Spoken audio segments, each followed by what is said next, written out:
Bismillahirrahmanirrahim. Assalamualaikum warahmatullahi wabarakatuh.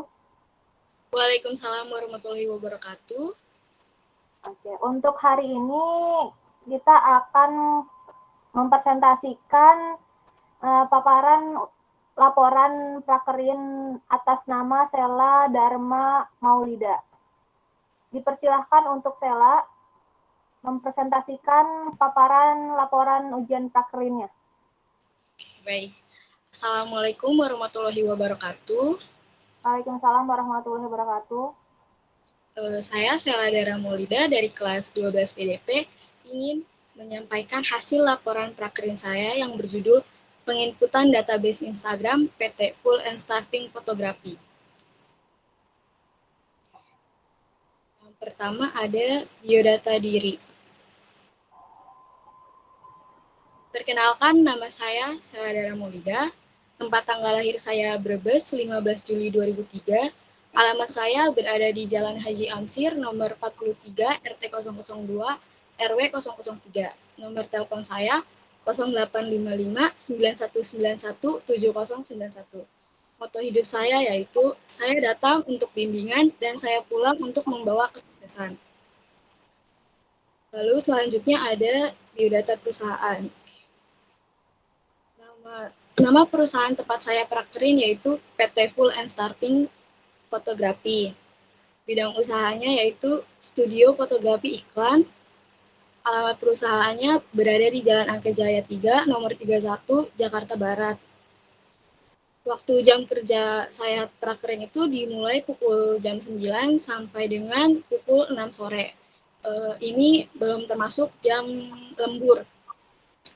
Lalu pelaksanaan prakerin saya dimulai pada tanggal 20 Desember 2019 sampai dengan 13 Mei 2020.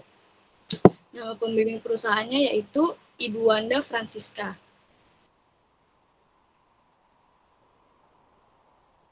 Selanjutnya ada proses pelaksanaan kerja. Yang pertama itu penginputan database. Penginputan database di sini adalah saya selaku penulis waktu prakerin itu menginput data outlet yang berada di wilayah Jabodetabek, Singapura, Bali, dan Bandung yang mempunyai akun Instagram dan mempunyai kontak di Instagram tersebut, saya masukkan ke dalam file Excel, lalu saya input. Contohnya itu adalah Kopi Manji. Kopi Manji ini kan berada di wilayah Jakarta. Saya search atau saya cari di Instagram akunnya Kopi Manji, lalu saya masukkan kontak. Nah, kontaknya ini terdiri dari email dan nomor handphone. Jika si outlet tersebut mempunyai kedua kontak itu, email dan nomor handphone, maka saya masukkan ke kolom Excel tersebut. Namun jika si outlet tidak memiliki salah satu kontak yaitu email atau nomor handphonenya, maka di kolomnya itu akan saya beri warna merah. Selanjutnya ada penguploadan produk iklan. Nah, penguploadan produk iklan di sini adalah mengupload produk iklan si klien tersebut beserta caption yang telah dibuat oleh tim perusahaan ke akun Instagram si klien yang sudah ditentukan oleh jadwal. Contohnya, ini salah satu contoh produk iklan yang telah diupload oleh pihak perusahaan ke akun Instagram si Fortune. Lalu ada syuting masak. Nah, ini adalah dokumentasi saya saat perusahaan melakukan proses pengerjaan kerja syuting masak terhadap si klien. Nah, contohnya itu kliennya ini masih Fortune ya. Jadi pihak perusahaan itu memvideo atau memfoto ya, memvideo dan memfoto proses masak dari tim perusahaan. Lalu setelah itu akan diedit beberapa bagian dan setelah diedit akan diupload ke Instagram si klien tersebut atau ke akun YouTube-nya si klien. Gitu. Lalu selanjutnya ada meeting dengan klien. Nah, meeting dengan klien ini saya waktu itu pernah diutus oleh pembimbing perusahaan untuk melakukan meeting dengan klien ya, yang sudah yang tempatnya itu sudah ditentukan oleh klien dan pihak perusahaan. Jadi saya bertemu klien dan saya juga di situ memaparkan ide-ide tentang perusahaan kepada klien tersebut untuk melakukan kerjasama. Saya juga memberikan SNK atau TNC perusahaan kepada si klien, lalu klien juga memberikan ide-idenya untuk, oh kalau di rumah saya ada outlet toko nih, bisa nggak kira-kira untuk dipoto seperti itu. Lalu setelah itu saya mencatat ide-ide dari si klien. Setelah meeting selesai, saya kembali ke perusahaan, lalu saya memberikan hasil meeting saya kepada bimbingan perusahaan gitu. Setelah meeting, pihak perusahaan akan menunggu si klien approve kerjasamanya dengan si perusahaan. Setelah klien mengapprove, perusahaan mengoke atau mengapprove juga tentang kerjasamanya, maka akan dilakukan koordinasi atau mengkoordinasi atau membuat jadwal yang klien minta untuk menguploadan atau mengvideo produknya tersebut. Setelah itu ada kuis. Kuis di sini adalah bisa dibilang selingan pekerjaan ya, atau selingan job desk dari saya. Dari saya. Maksudnya seperti ini. Misal saya meeting dengan klien itu kan jam 12, selesainya itu jam 4 sore. Jadi masih ada sisa 2 jam untuk bekerja. Jadi pihak perusahaan itu akan memberikan kuis kepada saya gitu. Kuisnya di sini itu mengacu pada sosial media dan makanan. Contohnya pertanyaan kuisnya seperti ini. Siapa nama-nama food blogger yang ada di Indonesia? Terus makanan atau restoran Jepang yang ada di Indonesia itu apa aja sih? Lalu minuman-minuman yang lagi ngetren itu apa? Seperti itu. Lalu selanjutnya ada manfaat prakerin. Manfaat prakerin itu ada untuk peserta didik dan untuk sekolah. Yang pertama untuk peserta didik. Nah, itu yang pertama menambah wawasan pengetahuan dan keterampilan dalam dunia kerja. Jadi kan sebelum saya siswa, setelah lulus itu kan harus mencari pekerjaan atau enggak kuliah. Tapi di Hang Tuah ini ada namanya sistem prakerin atau PKL, yaitu praktek kerja lapangan. Jadi sebelum melakukan prakerin itu, biasanya akan diterapkan teori dan praktik terlebih dahulu di sekolah. Setelah melakukan teori dan praktik, maka siswa akan diberangkatkan PKL oleh pihak sekolah ke PT-PT atau perusahaan-perusahaan yang sudah bekerjasama dengan sekolah. Nah, prakerin itu juga banyak banget banyak banget menambah wawasan pengetahuan, terutama kepada saya. Yang awalnya saya pikir, oh ternyata kalau PKL itu atau bekerja itu hanya mengetik-ngetik di komputer. Ternyata juga job desk dari kerja itu banyak. Ada yang memegang kasir, ada yang menginput data, ada yang membuat caption, itu banyak banget ternyata. Menambah jiwa disiplin, kreativitas, dan maksudnya di sini adalah seorang peserta didik itu harus memiliki jiwa disiplin. Apalagi prakerin ya, bisa dibilang itu latihan untuk bekerja di suatu perusahaan. Jadi walaupun peserta didik tersebut memiliki jiwa disiplin, lihat peserta didik itu harus lebih menambah jiwa disiplin. Setiap perusahaan itu kan mempunyai SOP tersendiri, apalagi SOP berbeda. Contohnya perusahaan di PT saya prakerin kemarin itu kan jam kerjanya itu dari jam 9 sampai jam 8. Nah, saya itu harus datang jam 9 kurang atau saya harus datang sebelum jam kerja saya itu dimulai. Jadi itu kan saya nggak mengulur waktu gitu. Saya tuh terlambat untuk datang. Lalu menciptakan mitra dan peluang dalam bursa kerja. Nah, bisa dibilang prakerin ini itu menciptakan peluang kerja untuk siswa-siswa SMK atau siswa-siswa SMA ataupun anak-anak magang lainnya. Contohnya, setelah saya prakerin dan saya lulus SMK, saya mempunyai bisnis itu atau perusahaan saya tersendiri. Lalu ilmu-ilmu prakerin itu saya terapkan kepada perusahaan saya. Saya bekerja sama dengan SMK, Hang Tua 1 contohnya. Lalu saya memberikan bursa kerja kepada teman-teman saya yang berada di SMK Hang Tua 1 Jakarta. Terutama juga adik-adik kelas saya yang lainnya di SMK Hang Tua 1 Jakarta itu bisa mendaftarkan pekerjaan kepada perusahaan saya. Lalu ada untuk sekolah, yaitu sebagai sarana untuk tempuh praktik nyata yang sesuai dengan tuntutan kurikulum SMK Angkua 1 Jakarta. Di sini artinya prakerin dimulai ya sebelum peserta didik atau siswa-siswi SMK Angkua 1 diberangkatkan PKL, pastinya ada pembelajaran teori dan praktik di sekolah. Contohnya itu seperti diklat. Nah, di diklat itu kan diajarkan cara memegang kasir itu bagaimana, cara menginput data di Excel bagaimana, dan cara penyampaian ide-ide itu seperti apa. Nah, kalau untuk prakerin itu di perusahaan, itu bisa dibilang tempat nyatanya kita untuk mengapresiasikan ide-ide atau ilmu pengetahuan yang kita dapat di SMK Hang Tua 1. Contohnya seperti saya.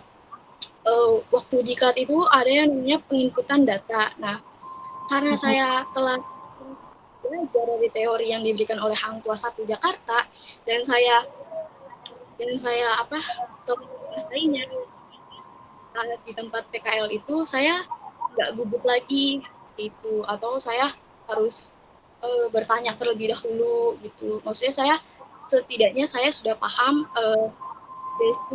basic dasarnya itu basic dasar dari prakerin itu seperti apa gitu. Lalu ada membangun kerjasama khusus dalam meningkatkan prestasi lulusan SMK Hang Tua 1 Jakarta. Nah, di sini adalah biasanya SMK itu kan emang dituntut kurikulum itu mengadakan PKL. Istilahnya PKL, prakerin, magang, ataupun praktik kerja lapangan. Beberapa pihak sekolah mengadakan kerjasama khusus kepada perusahaan-perusahaan. Contohnya SMK Hang Tua 1 Jakarta yang mengadakan kerjasama dengan PT Kramayuda 3 Berlian, PT Honda Astra Motor, lalu dengan PT MMKSI seperti itu. Jadi setelah mengadakan kerjasama khusus untuk sekolah, kerjasama khusus bersama sekolah, maka pihak sekolah akan menyeleksi juga ini untuk anak-anak yang ini itu harus masuk kemana gitu. Misalnya saya masuk ke PT Full and Staffing, lalu teman-teman yang lainnya masuk ke PT MMKSI, KTB, dan Honda. Gitu. Lalu selanjutnya ada kendala yang dialami. Yang pertama itu kurangnya pemahaman penulis dalam membuat caption pada iklan produk yang akan diupload.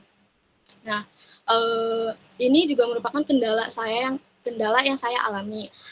Contohnya pembuatan caption produk iklan ini sejujurnya saya kurang paham, apalagi jika klien tersebut meminta caption yang tidak terlalu panjang tetapi menarik gitu. Saya di sini juga harus membuat kreativitas tersendiri untuk membuat caption si klien tersebut gitu. Lalu kedua itu ada sistem komputer yang tidak merespon. Ini sebenarnya hal dasar dalam kendala yang dialami sih. Gimana ya? Sistem komputer. Nah, terkadang itu komputer saya atau laptop saya tersebut kadang tidak bisa merespon dengan baik gitu. Apalagi terkadang kan laptop itu sering banget yang namanya nge-lag atau nge-book gitu. Lalu saat saya punya deadline tugas atau deadline kerja di pihak perusahaan, terus sistem komputer saya tidak merespon, itu tuh buat saya panik seperti itu. Apalagi jika deadline-nya itu tidak bisa diundur-undur. Lalu yang ketiga, ada pekerjaan yang tidak sesuai dengan bidang keahlian atau jurusan. Maksudnya di sini, walaupun saya ditempatkan di bidang divisi marketing, tapi saya itu banyak mengacu atau memegang tugasnya itu di bidang fotografi atau multimedia gitu. Contohnya, saat waktu itu saya disuruh mengedit foto produk iklan.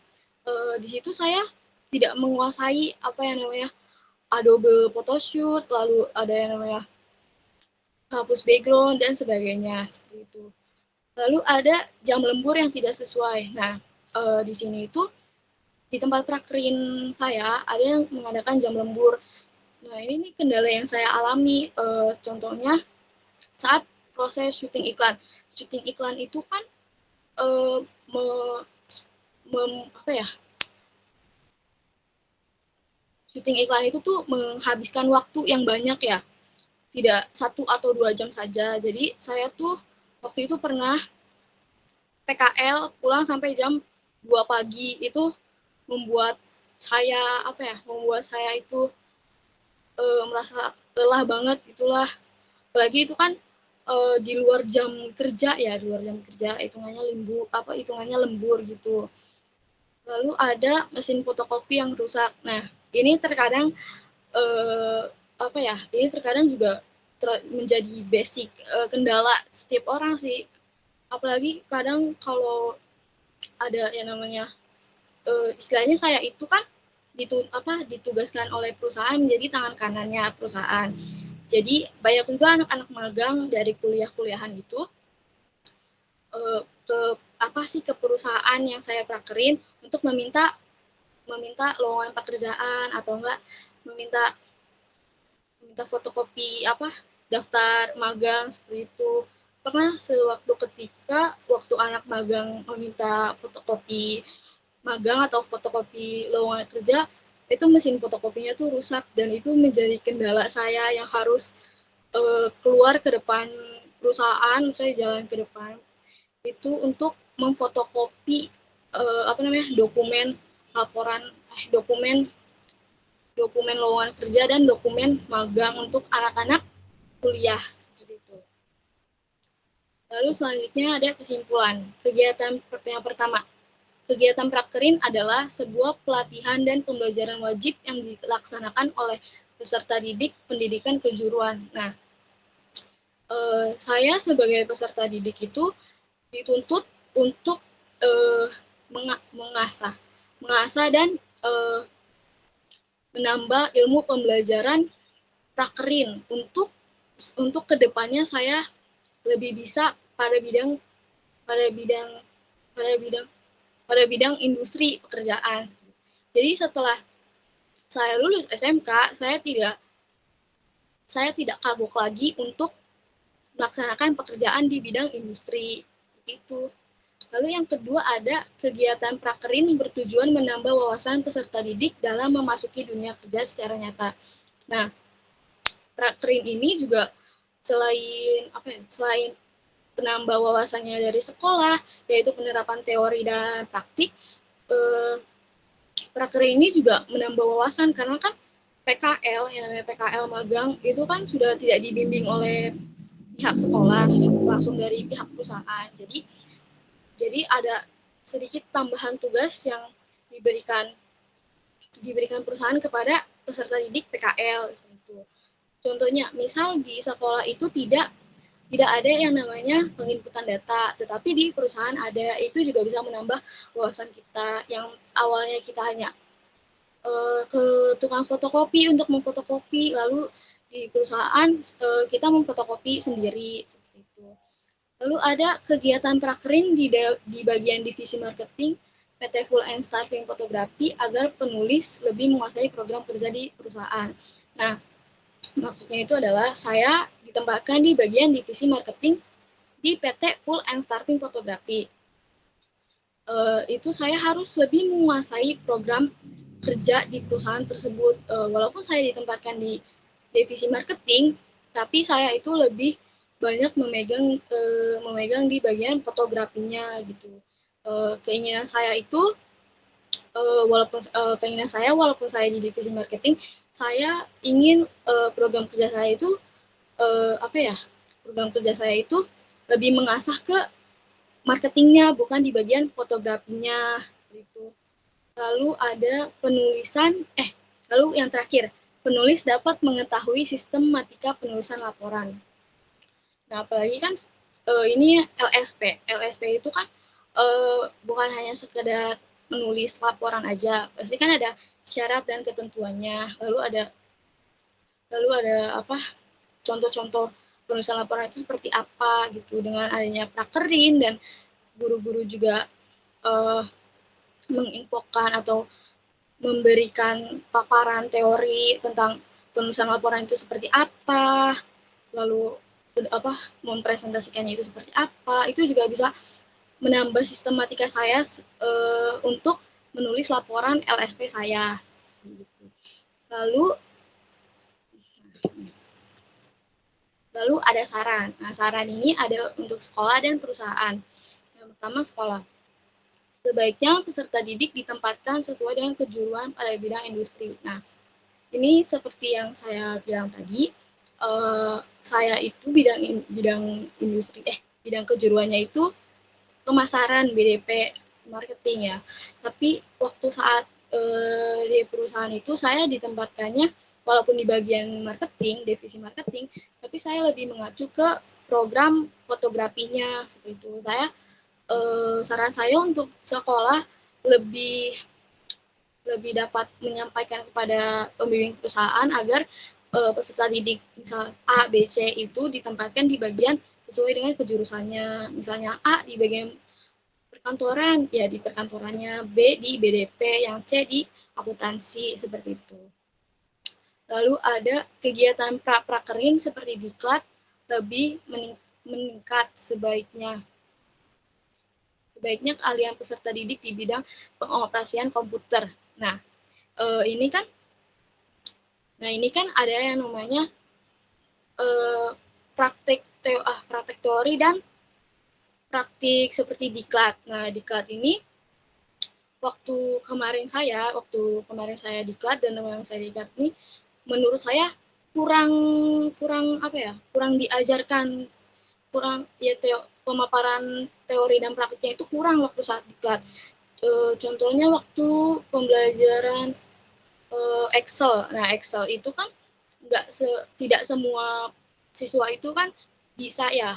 Tidak semua siswa itu bisa. Jadi saran saya untuk sekolah itu saat proses diklat itu harus lebih mengontrol siswa-siswinya agar lebih mampu mengasah atau lebih mampu belajar yang namanya itu ke Excel gitu, Bu. Seperti juga saat diklat kasir. Nah, kasir itu tuh kemarin saya kurang merasa puas dengan adanya diklat yang di bagian kasir karena tidak cukup waktu untuk melaksanakan proses kasir tersebut. Saran saya untuk sekolah harus lebih memperbanyak waktu diklatnya untuk peserta didik saat prakerin nanti seperti itu. Lalu sebaiknya peserta didik mendapatkan informasi mengenai peluang bursa kerja yang akan diselenggarakan di sekolah. Nah, sekolah itu kan melakukan kerjasama dengan perusahaan ya, seperti PT Kramayuda 3 Brilian, MMKSI, dan PT Honda Astra Motor. Nah, itu kan pasti setiap perusahaan itu pastinya akan menginfokan tentang lowongan kerja ya. Maksudnya setiap perusahaan itu juga pasti akan yang namanya mencari lowongan pekerjaan untuk orang lain masuk ke perusahaan tersebut. Jadi saran saya untuk sekolah, walaupun sekolah sudah melaksanakan kerjasama dalam bidang prakerin untuk perusahaan, itu saran saya juga sekolah melakukan kerjasama dalam memberikan informasi lowongan kerja dari PT-PT yang sudah kerjasama di sekolah kepada anak muridnya untuk lebih mudah lebih mudah mencari pekerjaan setelah lulus dari SMK Hang Tuah 1 Jakarta nanti. Lalu ada untuk perusahaan. Nah, masing-masing divisi dalam memberikan arahan pekerjaan untuk meningkatkan pelayanan perusahaan kepada siswa dan siswi prakerin agar bisa lebih baik lagi. Nah, jadi di perusahaan tempat saya prakerin kemarin itu ada beberapa divisi. Nah, divisi saya itu dimasukkan ke marketing. Lalu ada divisi fotografinya, ada juga divisi perkantorannya. Saran saya untuk masing-masing divisi ini lebih mengkoordinasi atau berdiskusi gimana sih cara enaknya biar produk iklan ini tuh berjalan dengan lancar gitu, kerjasama dengan kliennya itu kerja dengan lancar. Jadi masing-masing divisi ini harus saling berdiskusi antara satu dengan yang lainnya agar mencapai satu titik tujuan gitu, tujuan yang baik bagi perusahaan. Itu saran saya. Lalu yang kedua, perusahaan memberikan kesempatan untuk bekerja bagi lulusan SMK, khususnya SMK Hang Tuah 1 Jakarta. Nah, peserta didik ini kan telah melakukan kegiatan prakerin atau PKL yang disebut praktik kerja lapangan ya kepada perusahaan tersebut. Nah, saran saya kepada perusahaan tersebut selain memberikan kerjasama untuk melakukan praktik nyata industri, juga memberikan kesempatan bekerja untuk anak-anak yang lulus dari SMK Hang Tuah 1 Jakarta. Setidaknya walaupun anak-anak tersebut telah lulus, ia kan pasti memiliki yang namanya wawasan dan juga apa ya? Dan juga punya pengalaman. Saya pengalaman. Dan juga punya pengalaman dalam bekerja di bidang gitu. Apalagi kan prakerin ini bisa dibilang itu simulasi untuk bekerja di bidang industri nanti. Jadi perusahaan juga ya harus bekerja sama dengan sekolah untuk membuka lowongan pekerjaan di perusahaannya seperti itu. Lalu ada meningkatkan tugas dan fungsi masing-masing bagian agar dapat meningkatkan produktivitas kerja. Nah, di sini tuh terkadang menjadi basic problem dari perusahaan gitu, dari divisi-divisinya, seperti adanya miskom dari divisi marketing ke divisi fotografi seperti itu. Saran saya untuk perusahaan, apalagi pembimbing perusahaan itu lebih menginformasikan atau lebih mengkoordinasikan kepada divisi-divisi tersebut secara lebih baik lagi gitu. Misalnya dari pemimpin perusahaan menginformasikan kepada pihak divisi marketing. Nah, itu terkadang kan ketua divisinya itu juga lupa atau lalai menyampaikan kepada divisi yang lainnya. Jadi walaupun divisi-divisi tersebut belum mengetahui informasinya, pihak perusahaan seperti pembimbing perusahaan juga harus mengingatkan kembali kepada bagian-bagian divisi tersebut gitu, Bu. Itu saja penyampaian laporan praktik saya. Kurang lebihnya mohon maaf dan terima kasih. Assalamualaikum warahmatullahi wabarakatuh.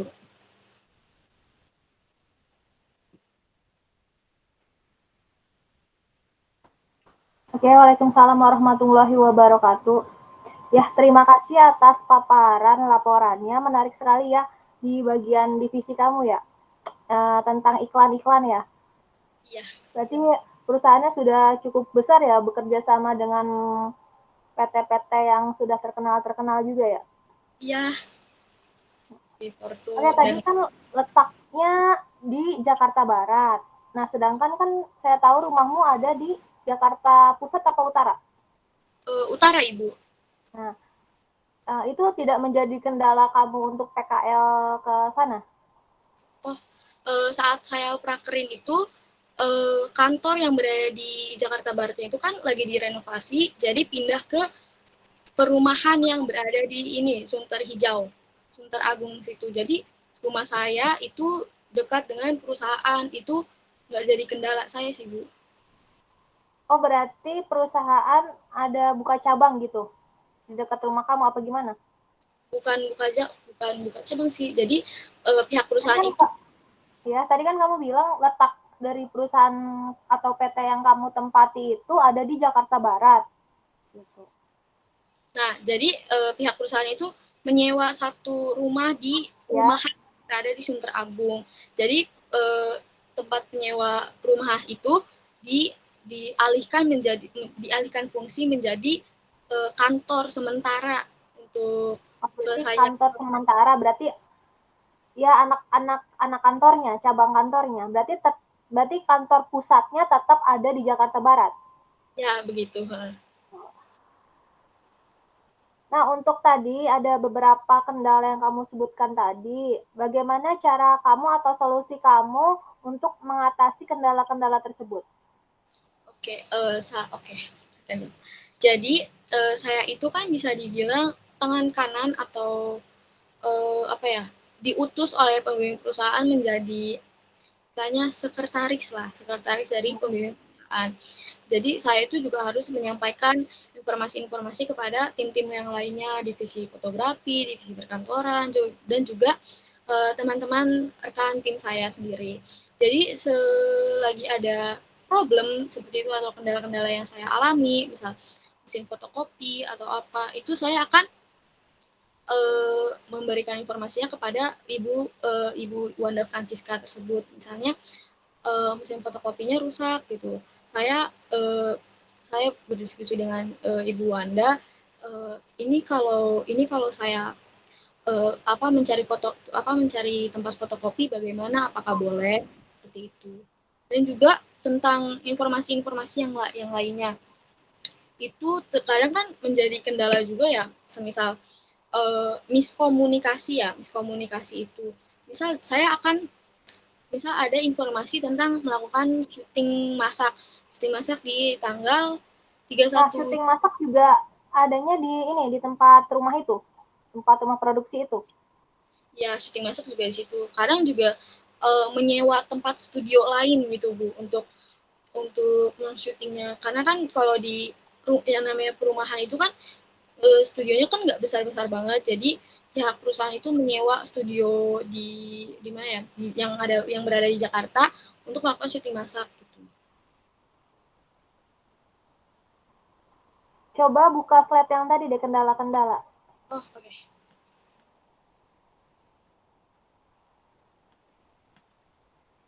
Tolong ditampilkan.